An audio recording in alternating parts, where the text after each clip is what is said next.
On va parler de la nouvelle version d'Affinity, Affinity Photo 2, donc une application dédiée entièrement à la retouche photo. Si vous ne connaissiez pas, eh bien sachez que ça fait partie quand même des applications de référence maintenant sur Mac, sur Windows, sur iPad. Donc elle est vraiment multiplateforme. Affinity, c'est une suite de logiciels. Donc vous avez Photo Designer et Publisher, donc c'est équivalent à Photoshop, Illustrator et InDesign. La société Serif a développé ces applications depuis plusieurs années maintenant et on passe à la version 2. Alors je crois que la version 1 date de 2015, donc il n'y a pas d'abonnement, c'est vraiment la grosse différence par rapport à Adobe. Depuis 2015, si vous aviez acheté la première version, toutes les mises à jour étaient gratuites et maintenant en 2022, eh bien, on passe à la version 2, donc on part pour plusieurs années. Et la particularité cette année, c'est que Serif propose une offre globale, une licence individuelle pour toute la suite Affinity 2. Donc il y a une réduction en ce moment, ça vaut vraiment le coup de migrer là-dessus si vous voulez par exemple abandonner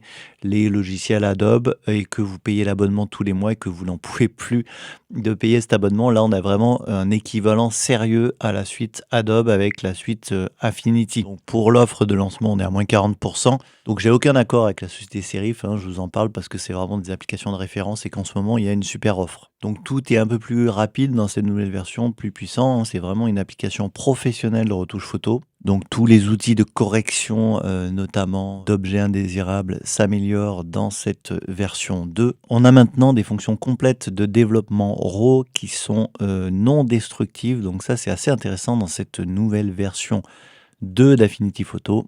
La bibliothèque de pinceaux s'enrichit.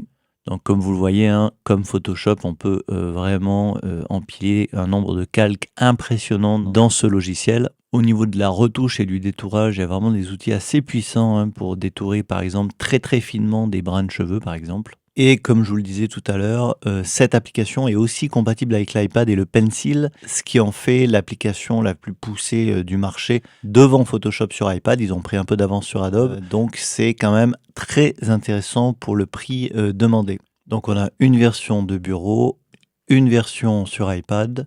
Et si vous voulez voir toutes les nouveautés de cette deuxième version d'Affinity Photo, vous pouvez aller sur leur site. Ici, je vous mettrai le lien juste en dessous de la vidéo.